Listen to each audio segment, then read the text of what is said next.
Amados irmãos, a paz do Senhor Jesus. Eu sou o pastor Ademir Júnior, estamos aqui para comentar a lição de número 2 do nosso trimestre esse que tem como tema o verdadeiro pentecostalismo, a atualidade da doutrina bíblica sobre a atuação do Espírito Santo. A lição de número 2, que está prevista para nós comentarmos agora, ela tem como título a atuação do Espírito Santo no plano de redenção.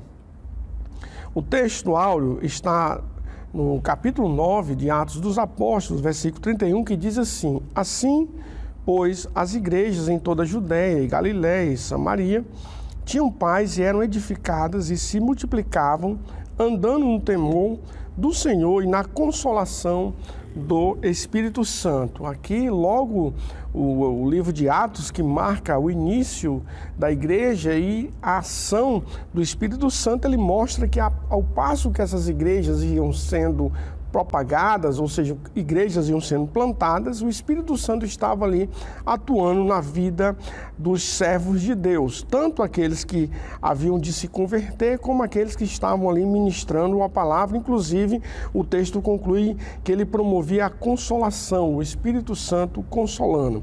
A verdade prática, ele diz assim: a atuação do Espírito Santo é contínua e dinâmica na igreja e na vida dos crentes e os conduz desde a conversão até o final da jornada cristã. Ou seja, o autor ele já destaca que a ação do Espírito Santo desde o momento em que o homem é convencido do pecado, desde o momento em que ele passa pela experiência da conversão. Então, durante toda a sua trajetória cristã, o Espírito Santo estará conduzindo a sua vida de forma dinâmica.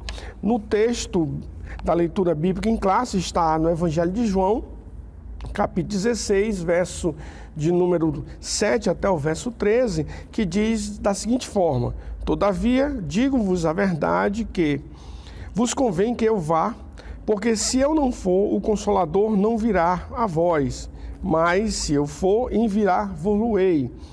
E quando ele vier, convencerá o mundo do pecado, da justiça e do juízo.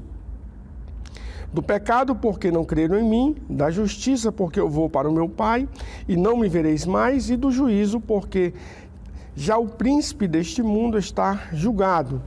E ainda tenho muito que vos dizer, mas vós não podeis suportar agora. Mas quando vier aquele Espírito da verdade, ele vos guiará em toda a verdade, porque não falará de si mesmo, mas dirá tudo o que estiver, ou seja, tudo que tiver ouvido, e vos anunciará o que há de vir.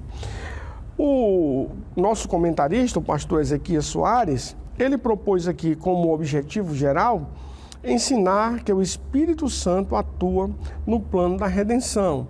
E como objetivos específicos, ele nos dá aqui 3.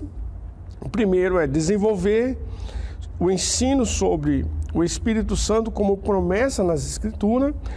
2, destacar o Espírito Santo como consolador e ensinador. E 3, asseverar que o Espírito Santo reprova como convence, tanto reprova como convence o mundo.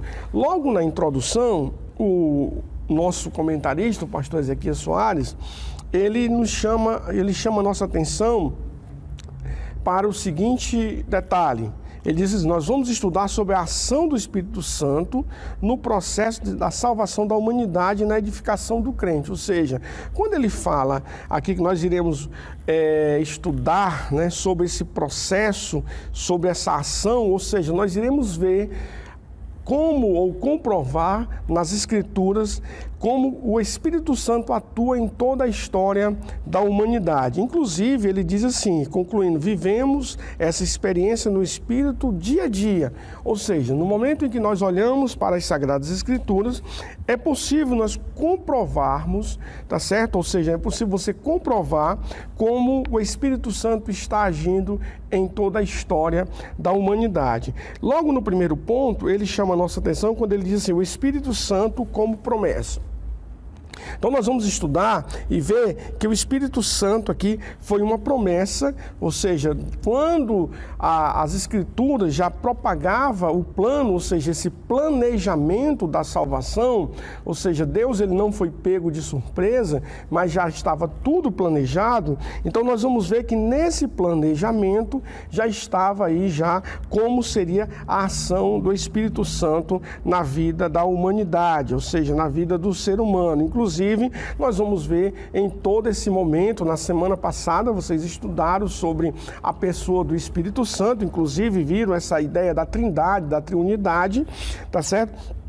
E de como cada pessoa da Trindade exerce especificamente uma ação que já está ali, digamos assim, descrita nas Escrituras Sagradas. Inclusive, no subponto 1, ele chama a nossa atenção quando ele fala da promessa messiânica. E ele vai dizer que o plano, tá certo? Ou seja, a promessa do Messias já estava ali inserido também a promessa do Espírito Santo. Ou seja, quando Deus ele promete que enviaria o Messias, né, o Cristo, o Deus que amou o mundo de tal maneira que deu ou que enviou seu Filho, nessa promessa também já está inserida aí a promessa do Espírito Santo. Nós vamos ver isso anunciado por diversas vezes em toda a Escritura Sagrada. E aí nós vamos ver nessa promessa messiânica uma participação do Espírito Santo.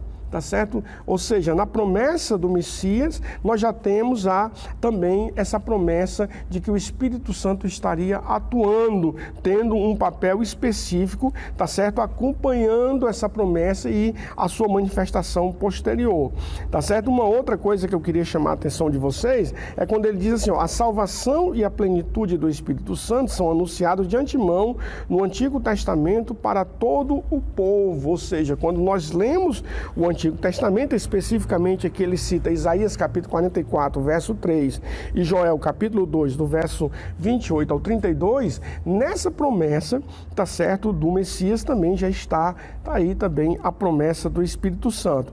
Aí o subponto 2, ele fala na antiga aliança, como se deu, tá certo? Essa promessa do Espírito Santo na antiga aliança. Primeiro nós vamos ver que ele vai fazer aqui uma distinção entre antes e depois do Pentecoste. Ou seja, antes do Pentecoste, nós constatamos uma ação do Espírito Santo e depois do Pentecoste nós vamos ver de uma outra forma o Espírito Santo agindo. Por exemplo, vamos ver aqui, ó. Ele diz assim, as múltiplas manifestações do Espírito Santo são conhecidas desde o Antigo Testamento e uma delas é a capacitação de pessoas para obras específicas. Ou seja, antes do Pentecoste, porque há um entendimento equivocado de que o Espírito Santo só passou a atuar na vida da igreja ou na vida do ser humano depois do Pentecoste. Mas nós vamos ver pelas Sagradas Escrituras que o Espírito Santo sempre esteve atuando, o Espírito Santo sempre esteve ali marcando, tá certo, a vida do ser humano com a sua presença. Inclusive, antes do Pentecoste, nós vamos ver que o Espírito Santo ele vinha como um momento em que ele capacitava as pessoas para uma obra específica. Aí ele vai citar aqui, ele capacitava para o exercício profético, né, para o exercício profético, para o exercício da liderança, tá certo? Mas também ele fala aqui também de que pessoas foram capacitadas para profecias, outros foram capacitados para as revelações. Profecias está em Números capítulo 11, verso 25, para revelações, Ezequiel capítulo 8, verso 3, para a operação de milagres, 1 Reis capítulo 18, verso 12, também para aptidões individuais artísticas. Ele vai citar aqui o caso de Êxodo 31, quando Deus ele descreve ali todo o projeto, toda a arquitetura que deveria, digamos assim, seguir na confecção do tabernáculo. Então, o Espírito Santo é que vai habilitar as pessoas ali para fazer conforme todo o plano, todo o projeto que havia sido idealizado por Deus. E é interessante que ele também fala que houve pessoas que receberam capacitação para o exercício militar, para a liderança militar, como está descrito em Juízes, capítulo 3, verso 10, e Zacarias, capítulo 4, versos 6 e 7. No terceiro subponto, ele fala da promessa do Consolador, tá certo? Ele fala da vinda do Consolador, que é justamente o texto que nós lemos na leitura bíblica, né?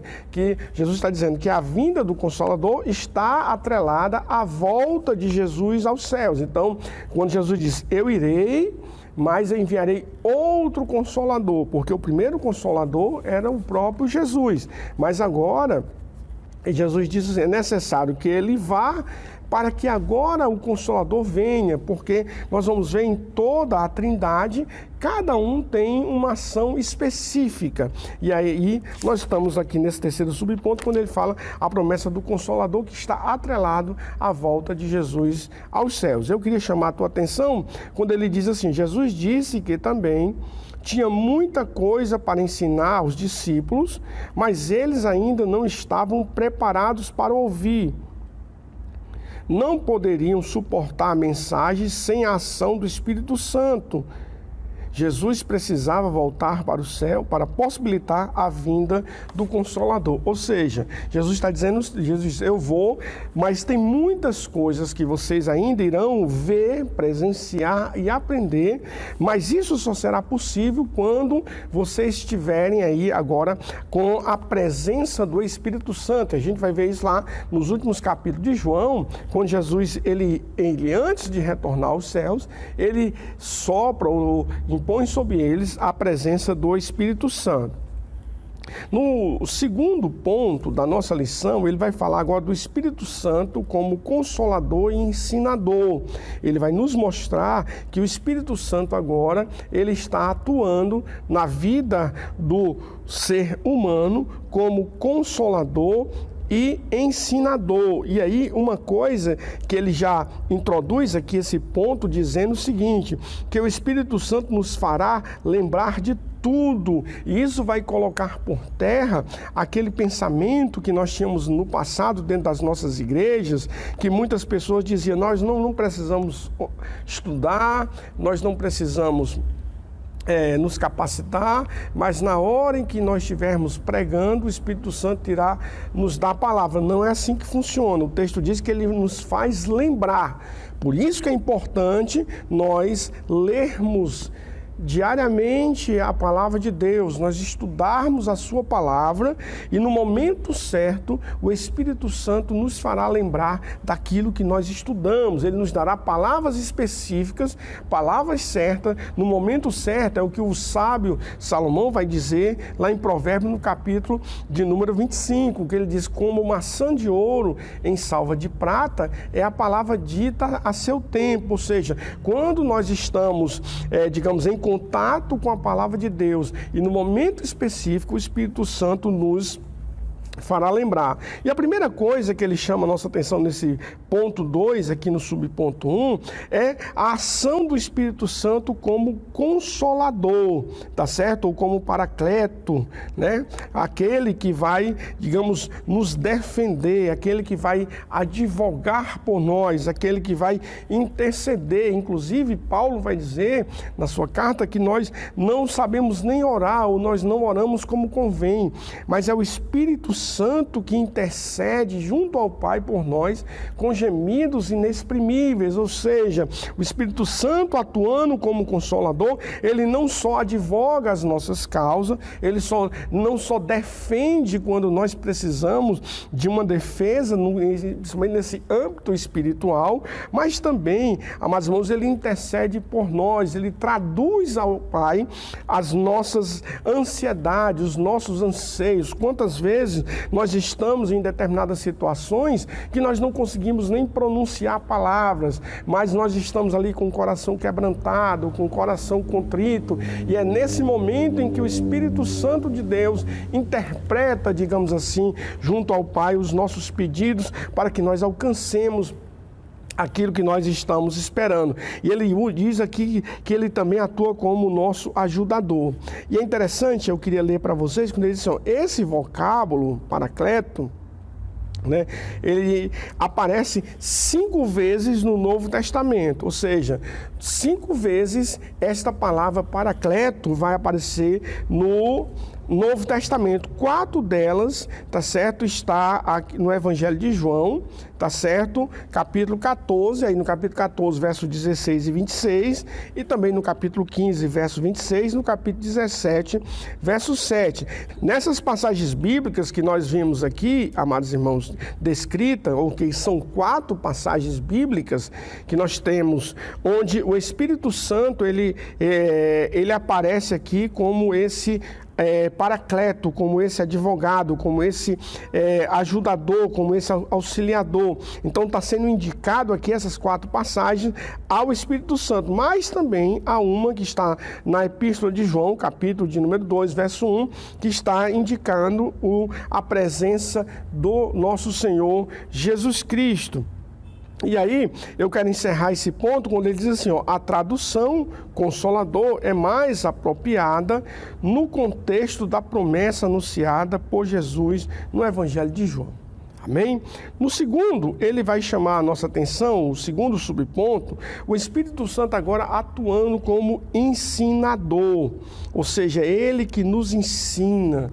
É interessante que Pedro vai dizer que as Escrituras, ela não é de particular interpretação, ou seja, nós carecemos da ajuda do Espírito Santo, esse mesmo Espírito que inspirou os profetas, que inspirou pessoas para escrever as Sagradas Escrituras, agora ele nos inspira a entender, a ler as Escrituras, uma passagem que diz que o Deus desse século, ele cega o entendimento das pessoas, ou seja, há muitas pessoas que mesmo lendo as Escrituras, eles não compreendem, por isso que eles precisam da ação do Espírito Santo. Inclusive, eu queria chamar a tua atenção nesse subponto, quando ele fala do Espírito Santo como ensinador, eu queria chamar a tua atenção para a capa da nossa revista.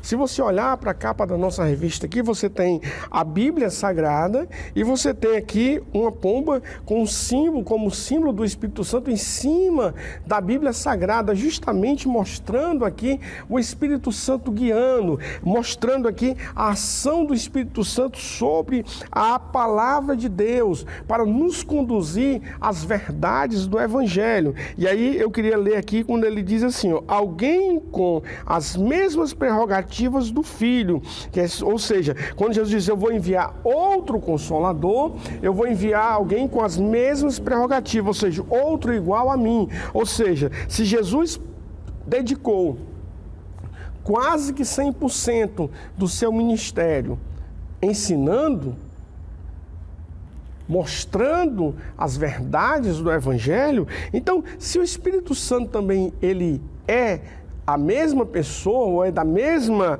essência, tem as mesmas prerrogativas, obviamente, o Espírito Santo iria agir também como ensinador. Inclusive, ele cita aqui o capítulo 6, verso 45 de João, quando ele diz que o Pai também ensina. Ou seja, amados irmãos, então, quando o Espírito Santo está agindo como ensinador, ele está só mantendo aquilo que a gente vê no Pai e também vê no Filho. E ele diz assim, ó, o ensino era parte do ministério de Jesus. E aí ele conclui dizendo o seguinte, ó, o Espírito nos ensina a compreender as Escrituras para a evangelização. Amados irmãos, é uma coisa que está muito esquecida por nós. Ou seja, quando nós compreendemos a verdade das Escrituras que nos foram reveladas pelo Espírito Santo, não é para nós guardarmos, mas o Espírito Santo nos revela para que esta verdade ela seja levada, ela seja propagada. E uma das maneiras que nós temos de propagar essas verdades é através da evangelização. A evangelização é algo que tem sido esquecido por muitas igrejas. Muitas igrejas já não têm mais em atuação o departamento de evangelismo. Então, que essa lição, além de que essa revista, melhor dizendo, que essa revista, além de nos motivar a buscar o batismo, a buscar aí uma renovação, a buscar aí uma vida mais cheia do Espírito Santo, uma vida cada vez mais plena na presença do Espírito Santo, também ela nos motive a evangelizar e a levar levar a sua palavra. No terceiro subponto, ele chama a nossa atenção para o Espírito Santo agora como ajudador, ou seja, aí novamente a gente volta aqui essa ideia do Paracletos, né? Ele volta agora com essa ideia do Espírito Santo ajudador, ou seja, é o Espírito Santo que nos ajuda nas nossas fraquezas. O Espírito Santo nos ajuda nas nossas limitações. E é interessante que ele usa novamente aqui o termo de João 14, 26, que o Espírito nos fará lembrar de tudo que eu vos tenho dito. Ou seja, os discípulos passariam por um processo agora de desafios, de lutas, mas o Espírito Santo iria auxiliar para que eles lembrassem no auge, no ápice da luta, da perseguição, da provação que eles estivessem passando. O Espírito Santo lhe faria lembrar. É justamente, irmãos, o que o salmista vai dizer: eu escondi a tua palavra no meu coração, para não pecar contra ti. Ou seja, ter a palavra de Deus no coração é ter a certeza de que o Espírito nos fará lembrar nas diversas situações pelas quais nós venhamos a passar. Seja qual for a situação que você ou eu venha passar, mas se tem a palavra no coração, o Espírito Santo, no momento certo, nos faz lembrar, e essa lembrança nos enche de empolgação, nos enche de convicção, nos enche de certeza que há um Deus no céu que vela por nós e há um Deus no céu que nos justifica. E o autor, ele foi muito feliz quando ele disse assim, ninguém vai se lembrar de algo que não ouviu, viu, leu ou aprendeu antes. Então ele diz o que o autor é muito assim feliz quando ele diz: você não vai lembrar daquilo que você nunca viu. Você também não vai lembrar daquilo que você nunca ouviu. Você nunca vai lembrar daquilo que você não leu, nem do que você aprendeu. Mas aquilo que você viu, por isso a importância da leitura, por isso a importância das nossas reuniões, por isso a importância de nós estarmos congregados em oração, nos cultos de doutrinas e também nas aulas da escola bíblica dominical, porque ao sermos expostos às escrituras, ao sermos expostos a um momento de oração, a um momento, digamos assim, na presença de Deus, no momento certo, Deus nos fará lembrar. E é interessante que ele diz assim, a lembrança é algo que vem da memória, que já está nela. Essa ajuda do Espírito Santo não nos desobriga de estudar a Bíblia. É bom ressaltar essas verdades, porque ainda há os que defendem a ideia de que não é preciso estudar como aquilo que eu havia dito. Então é importante, meu irmão, se você pode organizar a sua vida, se você pode organizar o seu tempo para diariamente deixar ali um momento reservado para ler, um momento reservado para orar, um momento reservado para consagrar-se, faça isso e Deus irá te abençoar. No terceiro ponto, o autor chama a nossa atenção para o seguinte tema: o Espírito Santo reprova e convence o mundo. Ou seja, o Espírito Santo, como o próprio Paulo vai dizer na sua carta aos Coríntios, que o Espírito ele prescruta as coisas de Deus, ou seja, ele diz que o homem conhece as coisas do homem, mas o Espírito conhece as coisas de Deus. Então, se o Espírito conhece as coisas de Deus, então, amados irmãos, ele obviamente irá reprovar tudo aquilo que desagrada a Deus, tudo aquilo que não está em conformidade com a vontade de Deus na minha e na tua vida. Amém? Então, o texto diz assim, no subponto: o Espírito Santo convence o mundo do pecado. Esse convencer aqui, irmãos, é persuadir, tá certo? É você estar aí totalmente convencido, onde você... todos os seus recursos de defesa, todos os seus recursos de questionamento, toda, digamos assim, posição contrária que você, porventura, tiver aqui no momento em que você é exposto à palavra, o Espírito Santo irá lhe convencer. E ele diz assim, é o Espírito Santo que convence ou persuade o mundo do pecado. No caso, o mundo aqui, pessoas, né? Porque Deus amou o mundo de tal maneira que deu o seu Filho unigênito para que todo aquele que nele crê não pereça, mas tenha a vida eterna. E o autor, ele chama a nossa atenção aqui que Jesus não fala de pecados, né?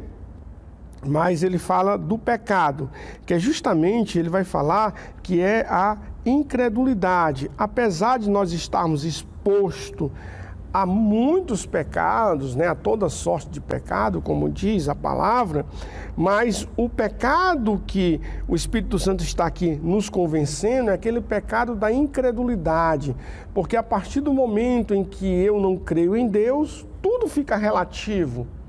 A moral é relativa. A vida que eu tenho, ela é relativa. E hoje nós temos um movimento dentro das nossas igrejas, nas nossas famílias, de relativar tudo. Não existe verdade absoluta, tudo é relativo. E isso é proveniente da incredulidade. Então, quando ele diz que o Espírito Santo irá convencer o homem do pecado, é justamente do pecado da incredulidade. Ele diz do pecado por quê? Porque não creram em mim, ou seja, não creram em Deus. E a partir do momento em que nós passamos a crer na presença de Deus e na atuação do Espírito Santo, aí nós iremos pautar a nossa vida em conformidade com a palavra de Deus e com aquilo que o Espírito Santo nos impulsiona a fazer. No ponto 2, ele diz assim, o Espírito Santo convence o mundo da justiça. E aí é interessante que ele diz assim, é por meio do Espírito que todos nós chegamos à convicção de que necessitamos de salvação.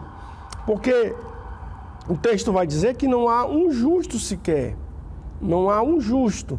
Por quê? Porque todos pecaram, todos estavam destituídos da glória de Deus, todos estavam afastados da glória de Deus, todos foram contaminados, o homem estava totalmente depravado. Mas a partir do momento em que houve a morte expiatória do nosso Senhor Jesus Cristo, e aí nós somos justificados gratuitamente por essa graça e por essa redenção. É interessante que ele chama aqui de justiça impecável de Cristo, que está em João 8,46. Ou seja, diz isso porque Cristo morreu e ressuscitou dentre os mortos e está à destra de Deus intercedendo por nós. Ele voltou para o Pai, o mundo não o vê, mas o Consolador continua persuadindo as pessoas da justiça de Cristo.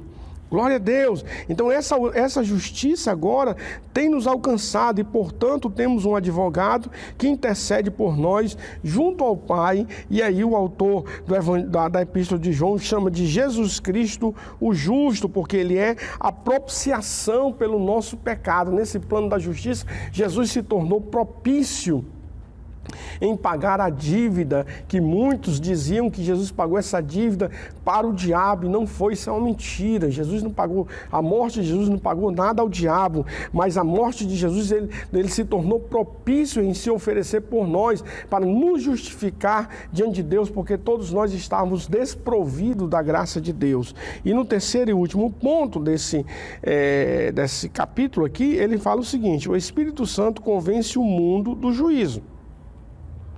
E aí ele chama a nossa atenção aqui, ele diz assim, por que do juízo?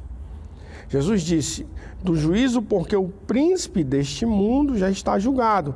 O príncipe desse mundo é uma referência a Satanás derrotado com a vitória de Cristo no Calvário.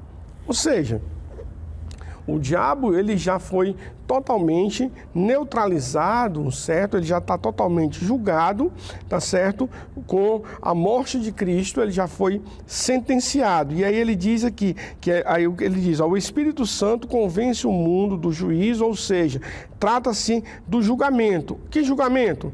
Nossos pecados foram julgados em Cristo na cruz e Satanás perdeu as multidões do mundo que vieram a Jesus pela ação do Espírito Santo, ou seja, o diabo não tem mais nenhuma ação sobre nós.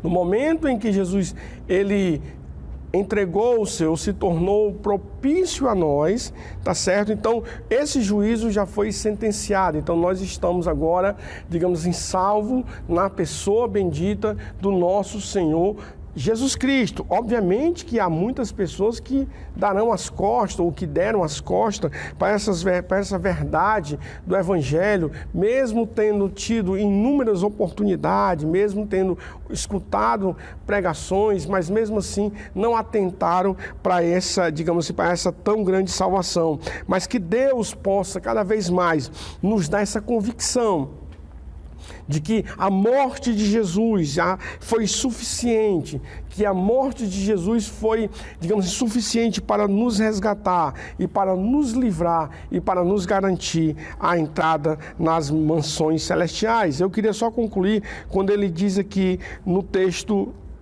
da conclusão: diante do exposto, ficamos sabendo que o sentido de Consolador aplicado ao Espírito Santo é inerente à natureza e obra, tanto a natureza, como a gente viu a pessoa do Espírito Santo na semana passada, como a obra que ele exerce na vida do servo de Deus, na vida da igreja. Então o Espírito Santo atua na igreja para guiar o povo de Deus de forma coletiva, como ovelhas individualmente, e age também no mundo no processo de salvação. Ou seja, é interessante que essa ação do Espírito Santo na nossa vida, ela é dinâmica, ela age na vida coletiva da igreja.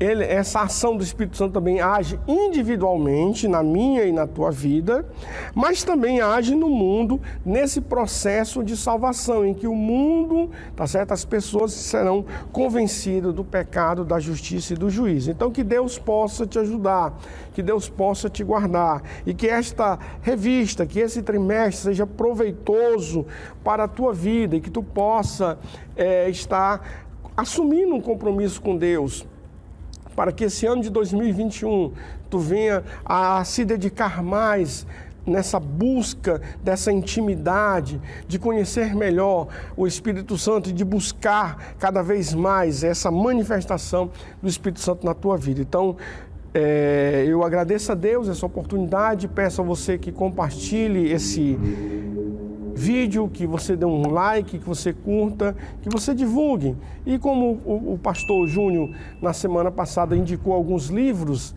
tá certo? Eu recomendo que vocês volte ao vídeo passado e veja não só a aula, porque a lição passada é muito importante para você entender toda essa ação e essa pessoa do Espírito Santo. É muito importante você voltar na aula passada e dar assistir o vídeo do pastor Júnior, e também pelas indicações dos livros que ele colocou lá, que são muito importantes, inclusive a Teologia Sistemática do Stanley Horton, o Nosso Credo, e por aí vai. Que Deus em Cristo te abençoe e que Deus em Cristo esteja conduzindo a nossa vida em nome de Jesus. Amém, meu irmão.